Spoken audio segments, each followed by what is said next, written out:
teman-teman, selamat bergabung di ibadah online Fresh Generation dan Excel Grace Community Center Makassar. Mari kita siapkan hati untuk memuji Tuhan, mendengarkan firman Tuhan, dan memberikan persembahan yang terbaik untuk Tuhan. Jika teman-teman merasa terberkati dari ibadah kami, teman-teman bisa like video ini dan subscribe channel Grace Community Center, dan jangan lupa loncengnya ya untuk mendapatkan updatean terbaru dari kami. Jika teman-teman juga membutuhkan dukungan doa dan konseling, teman-teman bisa menghubungi nomor WhatsApp yang tertera di layar, atau kalian juga bisa DM di akun Instagram Fresh Gen GCC dan Excel GCC. Selamat beribadah, Tuhan Yesus memberkati. Shalom teman-teman, selamat hari Minggu. Selamat datang kembali di ibadah Fresh G dan Excel. Saya percaya teman-teman sudah siap, siapkan hati untuk sama-sama beribadah dimanapun kalian berada. Karena itu, sebelum kita mulai ibadah ini, mari kita satu dalam doa. Tuhan, terima kasih Tuhan untuk penyertaan-Mu sepanjang minggu ini Tuhan. Sebentar lagi kami akan mulai ibadah Tuhan, kiranya Kau yang hadir Tuhan. Dimanapun kami berada Tuhan, Kau yang hadir Tuhan. Terima kasih Tuhan, di dalam nama Yesus, haleluya, amin.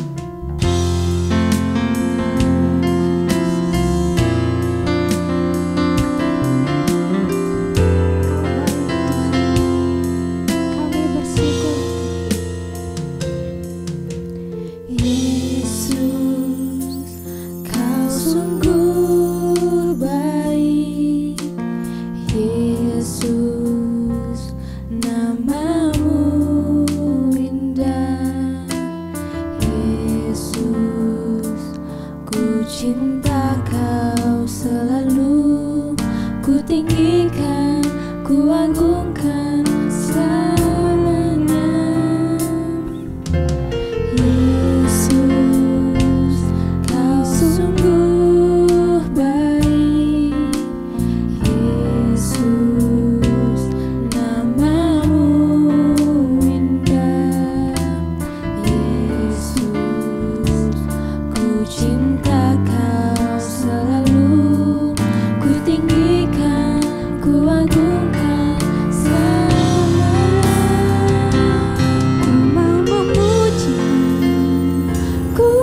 Segala pujian hanya bagimu, Yesus.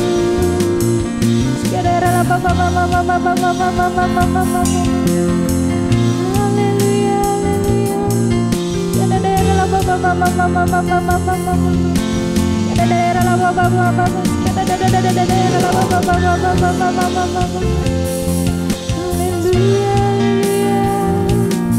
Kau baik Tuhan, Kau yang agung Tuhan, namamu berkuasa.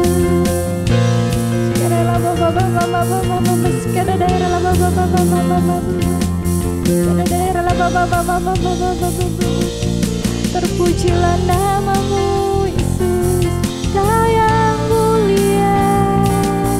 Kudus, kudus namamu Tuhan. Haleluya.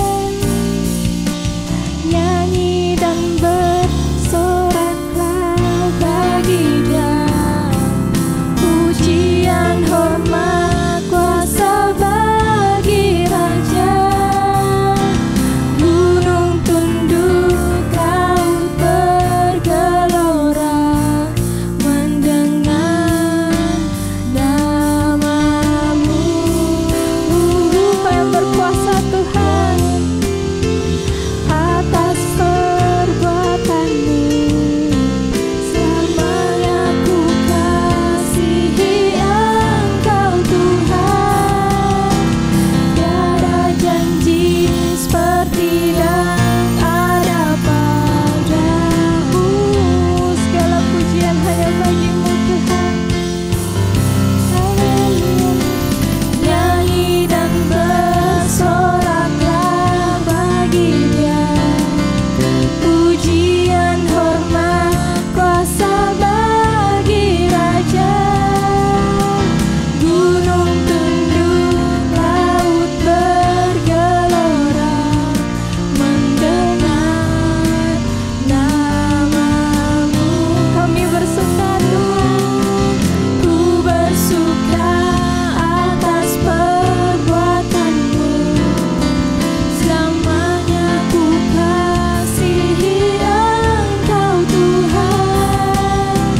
Tiada janji seperti yang ada padamu. Haleluya. Nyanyi dan bersoraklah bagi Dia, pujian hormat kuasa bagi Raja. Gunung tunduk, laut bergelora mendengar namamu. Ku bersuka atas perbuatanmu. Selamanya ku kasihi Engkau Tuhan. Tiada janji seperti yang ada pada. Tiada janji seperti yang ada pada. Tiada janji seperti yang ada padamu. Terima kasih Tuhan. Terima kasih Tuhan. Kami bersyukur punya Allah seperti Engkau Tuhan. Sebentar lagi Tuhan kami akan mendengarkan firman-Mu Tuhan. Kau yang pakai pembicaramu lebih lagi Tuhan. Kau yang buka hati kami Tuhan, biarlah kami bisa mendengar firman-Mu dengan baik Tuhan. Terima kasih Tuhan, di dalam nama Yesus. Haleluya. Amin. Halo teman-teman, sekarang kita akan memberikan persembahan. Untuk teman-teman yang ingin memberikan persembahan, kalian bisa memberikan persembahan melalui rekening gereja yang tertera di layar. Untuk itu, mari kita satu dalam doa. Bapa, kami bersyukur Tuhan atas berkat-Mu Tuhan sepanjang hari ini Tuhan. Sebentar lagi kami akan berikan persembahan, Engkau yang memberkati persembahan kami, biar apa yang kami berikan bisa menjadi berkat bagi gereja kami. Terima kasih Bapa, ini doa kami berdoa dan mengucap syukur. Haleluya. lagi dalam ibadah Fresh Generation dan Excel hari ini.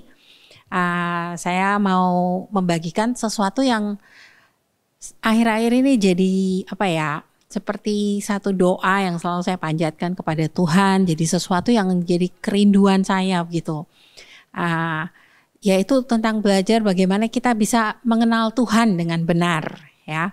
Dan ini yang karena ini sesuatu yang sedang Tuhan bicara kepada saya juga pengen bagikan hal ini buat teman-teman, ya. Mari kita sama-sama buka di Efesus pasal 1 ayat 15 sampai 17. Karena itu setelah aku mendengar tentang imanmu dalam Tuhan Yesus dan tentang kasihmu terhadap semua orang kudus, aku pun tidak berhenti mengucap syukur karena kamu. Dan aku selalu mengingat kamu dalam doaku dan meminta kepada Allah Tuhan kita Yesus Kristus, yaitu Bapa yang mulia itu, supaya Ia memberikan kepadamu roh hikmat dan wahyu untuk mengenal Dia dengan benar. Nah, sebelum kita lanjut, kita doa dulu deh, ya. Bapak, terima kasih untuk kesempatan hari ini kami bisa mendengar firman-Mu. Saat ini Roh Kudus kami minta Engkau berbicara kepada setiap kami. Walaupun apa yang kami nonton ini secara online, tapi kami yakin bahwa kuasa-Mu tidak terbatas oleh digital space, Lord. Karena itu Tuhan, kami minta saat ini biar Roh Kudus-Mu menerangi pikiran kami, menerangi roh kami, untuk kami dapat mengerti apa yang kami dengar, Tuhan. Tolong kami, Tuhan, biar Engkau berbicara kepada setiap kami. Dalam nama Anak-Mu Yesus Kristus kami berdoa dan mengucap syukur. Amin. Nah, di sini dikatakan tadi yang kita baca bahwa surat ini Paulus tulis kepada jemaat di Efesus. Jadi perkataan tentang mengenal Tuhan dengan benar itu disampaikan bukan kepada orang yang belum kenal Tuhan. Tapi ini disampaikan kepada orang-orang Kristen, disampaikan kepada jemaat, orang yang sudah mengenal Tuhan, bahkan bukan jemaat yang sembarang. Jemaat ini terkenal dengan iman dan kasih mereka kepada sesama.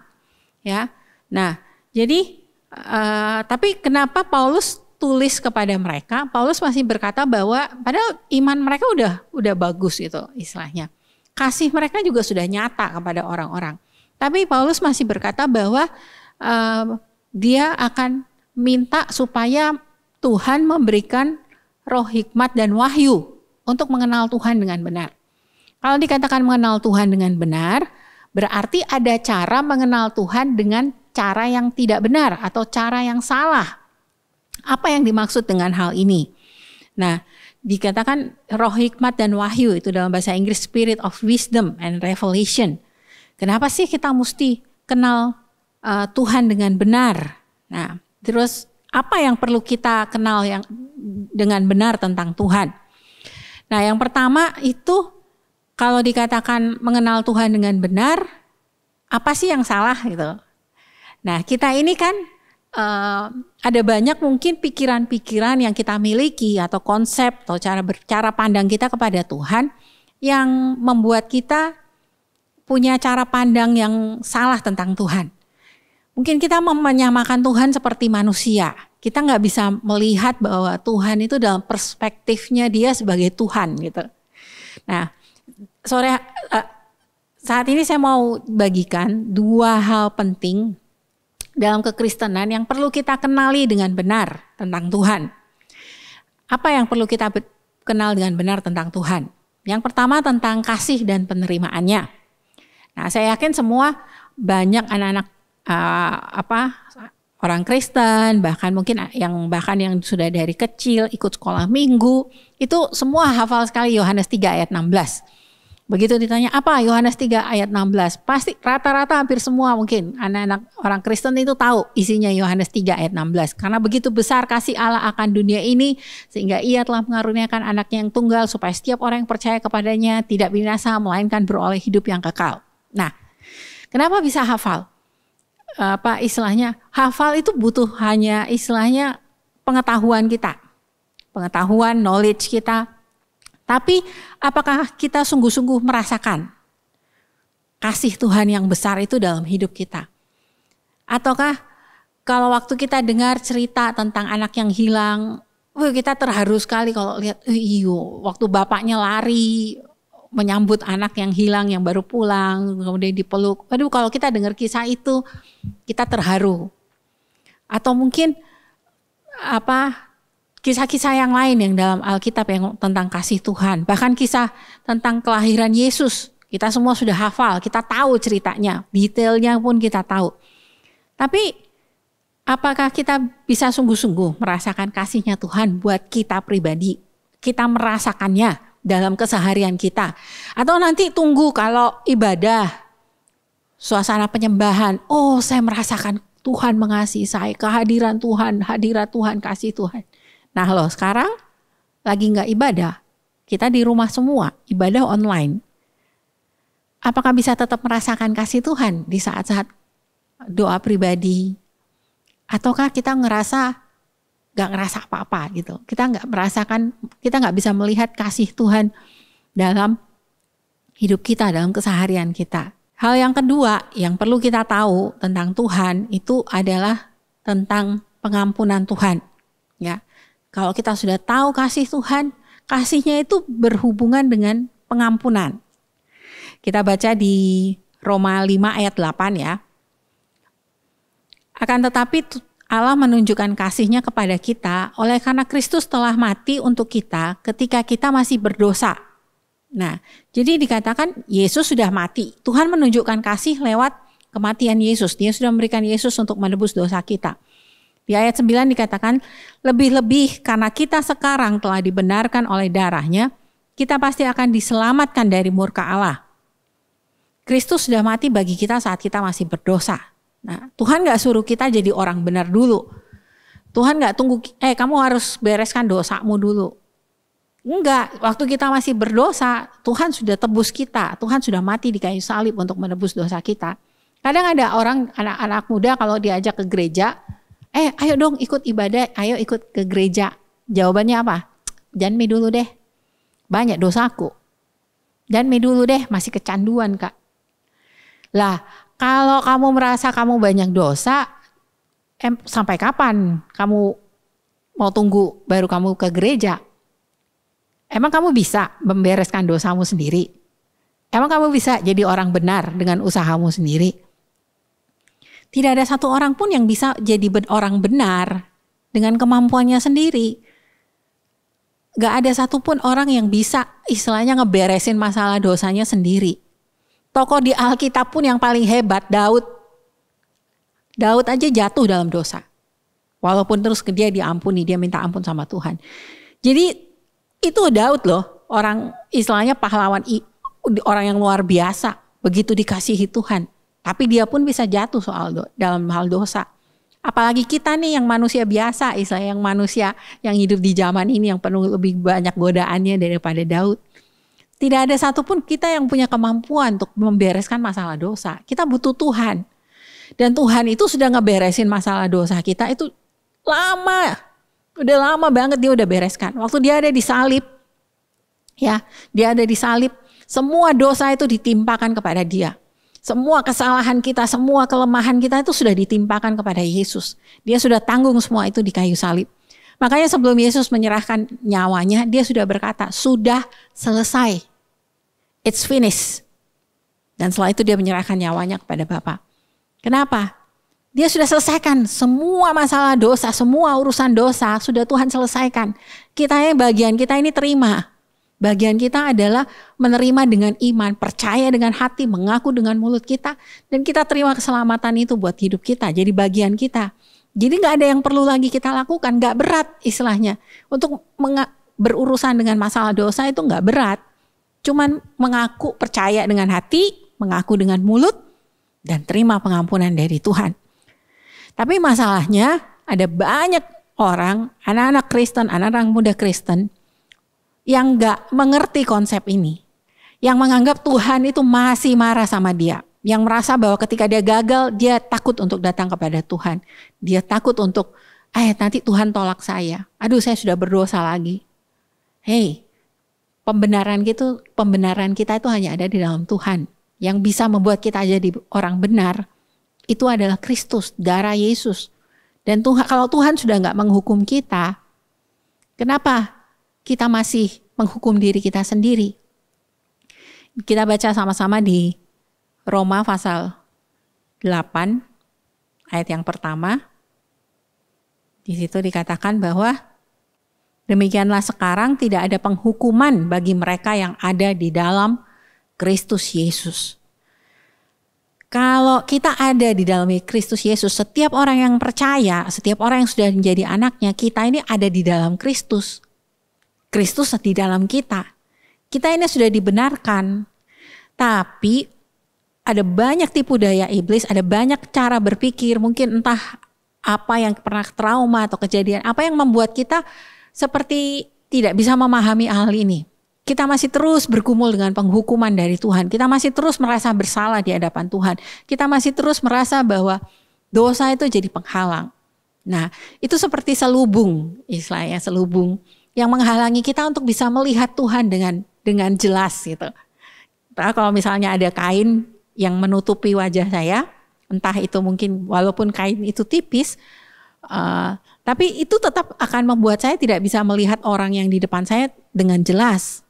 Nah, begitu juga itu yang iblis berusaha lakukan, entah melalui trauma, entah melalui kejadian yang kita alami dalam hidup kita, sehingga entah cara berpikir, entah pola pikir, itu yang menjadi selubung sehingga kita sulit untuk mengenal Tuhan. Kita bisa melihat Tuhan dengan jelas.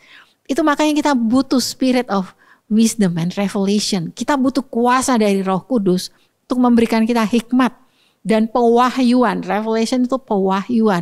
Berarti Tuhan menyatakan dirinya kepada kita dan kita melihat Tuhan dengan jelas. Kita bisa kenal Tuhan dengan jelas. Nah, bagaimana caranya kita bisa kenal Tuhan dengan jelas? Yang pertama, seperti tadi dikatakan Paulus saja berdoa, minta Tuhan memberikan. Nah, itu juga yang perlu kita minta. Kita minta sama Roh Kudus. Roh Kudus bukakan, singkirkan tabir, singkirkan hal yang menyelubungi sehingga saya tidak bisa melihat Tuhan dengan benar. Kita sendiri nggak tahu kan apa kondisi kita nggak tahu kebohongan apa yang sudah di pikiran kita yang membuat kita kita punya cara pandang yang salah tentang Tuhan. Kita berpikir Tuhan itu marah sama kita. Kita berpikir bahwa aduh, kalau saya gagal Tuhan, saya sudah bikin kecewa Tuhan. Oh, kalau saya nggak pelayanan berarti saya nggak mengasihi Tuhan. Oh, nanti kalau saya nggak pelayanan nanti Tuhan nggak sayang saya. Oh, Tuhan nggak terima saya. Nggak seperti itu. Makanya minta Roh Kudus untuk bukakan. Kemudian hal yang kedua yang perlu kita lakukan adalah baca dan renungkan firman Tuhan. Firman Tuhan itu adalah istilahnya perkataan Tuhan. Dari situ kita bisa mengenal Dia. Kalau Tuhan kita nggak bisa lihat, tapi firman-Nya bisa kita pegang, kita baca. Bahkan ada dalam HP kita sekarang ini. Jadi belajar untuk merenungkan firman Tuhan. Baca firman itu bukan sekedar, oh ya pokoknya hari ini saya sudah baca 5 pasal, beres, done gitu. Enggak, belajar untuk merenungkan, bukan sekedar baca. Cara merenungkannya gimana? Coba baca satu bagian yang singkat, kemudian lihat ada frase atau kata apa yang menarik, yang membuat kalian merasa tertarik gitu, membuat kalian merasa penasaran. Ini maksudnya apa sih? Nah, kalau sudah temukan frase atau kata itu, coba renungkan. Tuhan bilang sama Tuhan, minta pada Roh Kudus. Roh Kudus, apa artinya ini buat saya? Tunjukkan apa yang Engkau maksud dengan hal ini untuk saya. Nah, waktu sudah Tuhan tunjukkan, buat satu kalimat yang simple, yang sederhana tentang apa yang kalian dapat hari itu. Dan sepanjang hari itu ingat terus kata, oh iya. Mungkin kalau kalian baca satu bagian tentang tinggal di dalam Tuhan dari Yohanes pasal 15 tentang pokok anggur, kemudian kalian tertarik dengan kata tinggal di dalam Dia, minta Tuhan tunjukkan seperti apa maksudnya Tuhan itu tinggal di dalam Dia. Dan sepanjang hari itu ingat kata itu, tinggal di dalam Tuhan. Ingat kata itu, renungkan lagi, bayangkan lagi. Sepanjang hari yang kalian sambil beraktivitas, ingat kata-kata itu. Itu yang dikatakan merenungkan firman Tuhan. Nah, setelah itu apa manfaatnya? Kenapa Paulus berdoa untuk orang jemaat di Efesus itu supaya mereka bisa mengenal Tuhan dengan benar? Apa sih pentingnya Apa sih manfaatnya? Ya, kita baca ya di Efesus 1 ayat 18 sampai 20. Dan supaya ia menjadikan mata hatimu terang, agar kamu mengerti pengharapan apakah yang terkandung dalam panggilannya. Betapa kayanya kemuliaan bagian yang ditentukannya bagi orang-orang kudus, dan betapa hebat kuasanya yang dikerjakannya di dalam Kristus dengan membangkitkan dia dari antara orang mati dan mendudukkan dia di sebelah kanannya di surga. Nah, ini maksudnya waktu kita sudah bisa mengenal Tuhan dengan benar, maka dikatakan mata hatimu terang. Nah, mata hatinya terang. Ingat, hati itu ada sumber kehidupan. Nah, kan ada firman katakan jaga hatimu dengan kewaspadaan karena dari situlah terpancar kehidupan. Waktu mata hati kita terang, waktu kehidupan kita itu benar-benar istilahnya kita bisa dicerahkan, kita bisa melihat dengan jelas. Nah, itu yang penting sekali. Kenapa kita akan bisa mengerti 3 hal dikatakan. Yang pertama pengharapan dalam panggilannya, his calling. Yang kedua bagian yang ditentukannya bagi orang-orang kudus. Ini dalam bahasa Inggris dikatakan inheritance. Warisan. Jadi bagian yang apa yang harusnya jadi milik kita bisa ngerti. Apa yang Tuhan mau untuk kita miliki, itu kita bisa mengerti. Dan yang ketiga kekuatan kuasanya, his power. Nah, dan bukan pengharapan dalam panggilannya itu dikatakan kita bisa mengerti panggilan Tuhan dalam hidup kita. Tujuan arti hidup kita baru bisa ngerti arti hidup kita, tujuan hidup kita, waktu kita bisa mengenal Tuhan dengan benar. Kalau tidak, kabur nih. Kalau kita nggak bisa lihat arti dan tujuan hidup kita akan merasa kosong gitu. Kita akan merasa saya ini hidup untuk apa? Akhirnya ada dikit masalah, jadi depresi. Nah, kemudian yang kedua, bagian yang ditentukannya bagi orang-orang kudus tentang warisan kita itu adalah apa yang Tuhan mau kita miliki dalam hidup kita. Supaya kita Tuhan mau itu kita terima semua yang Tuhan sediakan bagi kita. Ini bukan soal bicara soal berkat jasmani, tapi juga soal kesehatan, sukacita, damai sejahtera. Itu semua bisa Tuhan nyatakan gitu buat kita. Waktu dia nyatakan dirinya dengan benar, kita bisa merasakan sungguh-sungguh, mengerti sungguh-sungguh. Nah, kemudian bagian yang ketiga dikatakan kekuatan kuasanya. Supaya kekuatan kuasa Tuhan itu seperti apa? Apa sih kekuatan kuasa Tuhan?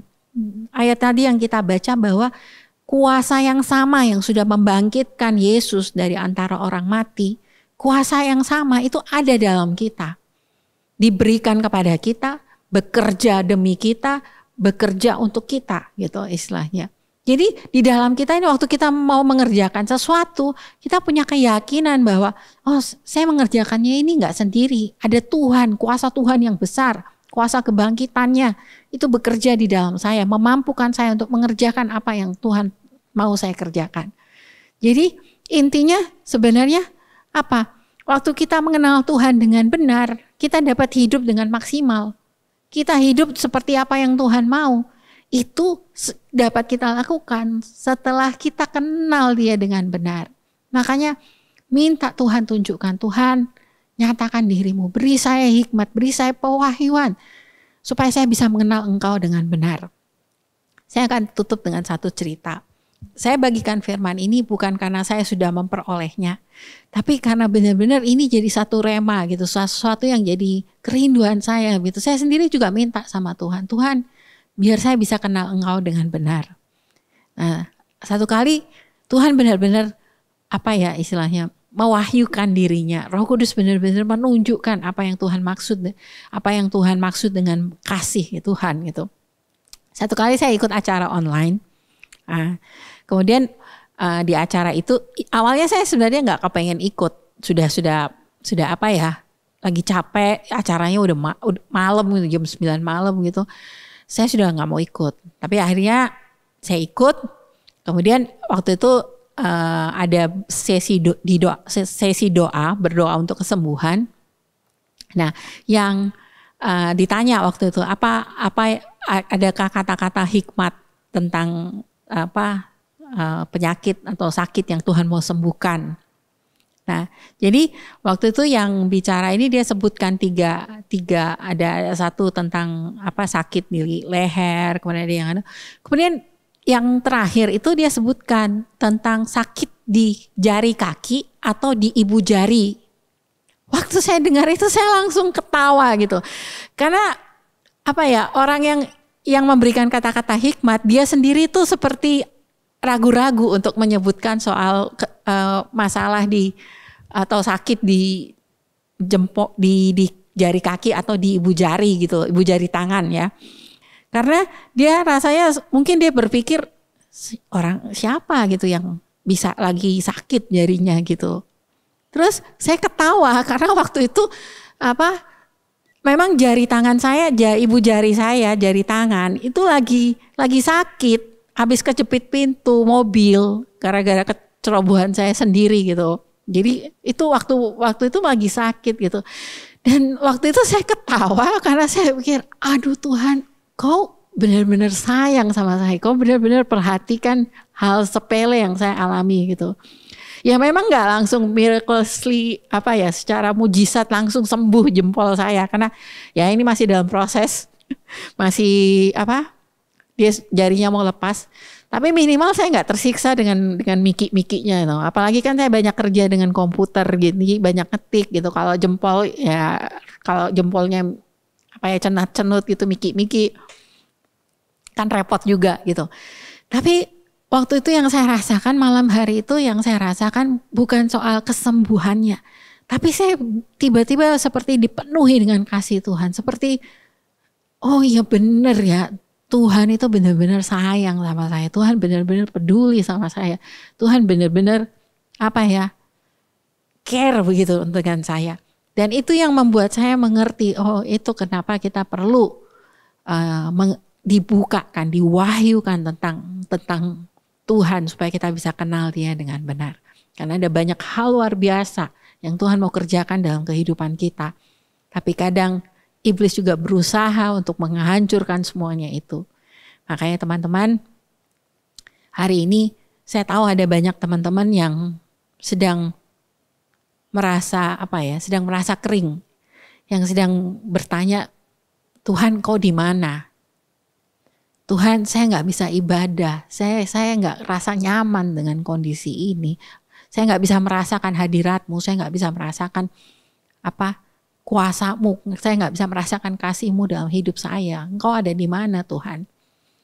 Nah, buat teman-teman yang saat ini sedang merindukan kehadiran Tuhan, yang sedang merindukan jamahan Tuhan, mari ambil waktu untuk tenang sejenak. Bisa buka tangan untuk sebagai tanda penyerahan kepada Tuhan dan minta Tuhan saat ini berbicara. Minta saat ini, Tuhan, aku rindu Engkau. Aku ingin merasakan kehadiran-Mu. Saat ini izinkan Roh Kudus untuk berbicara kepada setiap kita. Izinkan untuk Roh Kudus menjamah setiap kita, mencurahkan kuasa-Nya. Supaya teman-teman bisa merasakan kembali hadirat Tuhan, merasakan kembali kasih Tuhan dalam hidup teman-teman. Karena Dia sungguh-sungguh mengasihi teman-teman, Dia sungguh-sungguh mengasihi kita. Mari kita berdoa. Bapa, saat ini biar kiranya Engkau mencurahkan kasih-Mu Tuhan untuk setiap teman, setiap yang sedang menonton saat ini Tuhan. Biar Engkau nyatakan kasih-Mu kepada setiap mereka, nyatakan hadirat-Mu, nyatakan kuasa-Mu dalam setiap kehidupan mereka Tuhan. Kalau ada di antara mereka yang sedang merasa haus akan Engkau, biar Engkau puaskan kehausan mereka. Kalau ada mereka yang sedang merindukan kehadiran-Mu Tuhan, biar Engkau puaskan dengan kehadiran-Mu. Nyatakan diri-Mu, nyatakan pribadi-Mu bagi mereka Tuhan. Biar sungguh-sungguh Tuhan, Kau bukakan Tuhan pengertian yang benar akan Engkau Tuhan. Sehingga mereka dapat hidup sepenuhnya Tuhan. Hidup dalam panggilan-Mu. Mereka dapat menikmati semua apa yang Engkau sudah sediakan untuk mereka. Dan juga Tuhan, mereka dapat yakin Tuhan, hidup dengan yakin, berjalan dengan yakin bahwa ada kuasa-Mu yang bekerja dalam kehidupan mereka, sehingga mereka itu akan memampukan mereka untuk menghadapi setiap tantangan, untuk menghadapi setiap cobaan, menghadapi setiap tipu daya dari iblis Tuhan. Biar kiranya Engkau berkati setiap kami Tuhan saat ini. Berkati Tuhan setiap teman-teman yang menonton saat ini. Berkati keluarganya, berkati studinya Tuhan. Berkati apa yang mereka kerjakan. Biar kiranya Engkau yang membuat mereka berhasil Tuhan. Hadapkan wajah-Mu kepada mereka. Dan kiranya anugerah-Mu Tuhan itu melimpah bagi mereka. Perlindungan daripada-Mu Tuhan Kau juga berikan. Tutup bungkus setiap mereka. Jauhkan dari segala virus, jauhkan dari segala penyakit, jauhkan dari segala kecelakaan. Biar perlindungan dari Tuhan itu menaungi kehidupan mereka. Berkati, dalam nama anak-Mu Yesus Kristus kami berdoa dan mengucap syukur. Amin. See you.